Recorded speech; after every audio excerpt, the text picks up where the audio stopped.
month, no longer. Finding willing women wasn't the issue. With a Chandler good looks and appeal, women fell at their feet. But men, her sons included, wanted what they couldn't have, and her boys had too much, too easily. The lure of the forbidden and the fun of the chase was gone. Why should a man consider until death do us part when he had women willing to give it up without commitment? It wasn't that Raina didn't understand today's generation. She did. But she'd also loved the trappings of a family life, and was smart enough to hold out for the whole package.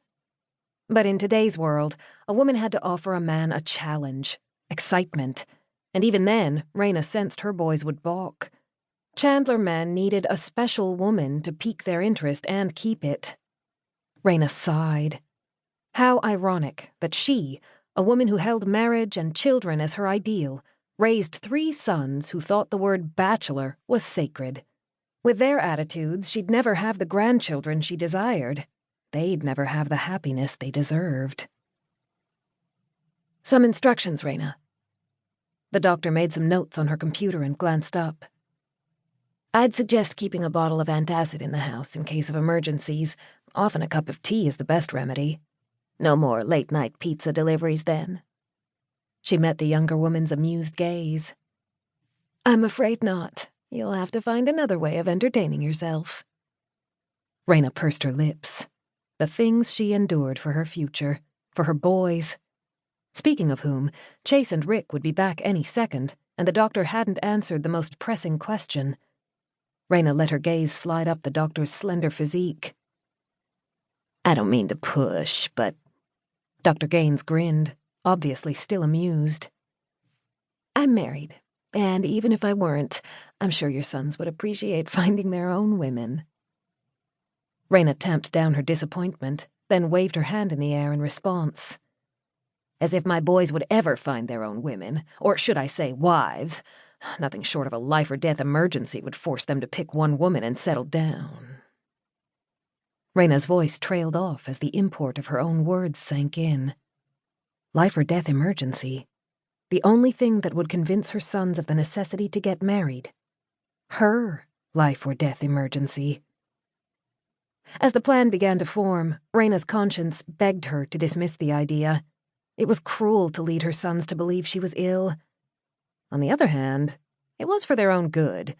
They couldn't deny her anything, not when she truly needed them, and by playing on their good natures, she'd ultimately be leading them to happily ever after. Not that they'd know or appreciate it, at first. She gnawed on her lip. It was a risk. But without grandchildren, loneliness loomed large in her future, just as without a wife or family it loomed large for her sons. She wanted more for them than empty homes and emptier lives, the kind of life she'd had since her husband died. Doctor, my diagnosis here, it's confidential?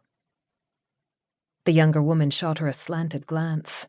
No doubt she was used to that question with only the most dire of cases. Raina checked her watch.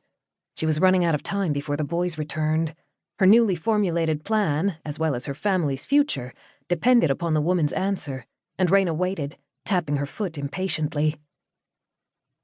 Yes, it's confidential, Dr. Gaines said with a good-natured laugh. Raina relaxed a bit more. She hugged her cotton hospital gown closer. Good. I'm sure you don't want to have to evade my son's questions, so thank you for everything. She extended her hand for a polite shake when she really wanted to shove the other woman through the curtain before the cavalry arrived with pointed questions. It was a pleasure and an experience meeting you. Dr. Fallon will be back in the office tomorrow. If you have any problems before then, don't hesitate to call. Oh, I won't, Raina said. So what's the story? Rick, the middle child no one had ever been able to ignore, barreled through the drawn curtain with Chase on his heels.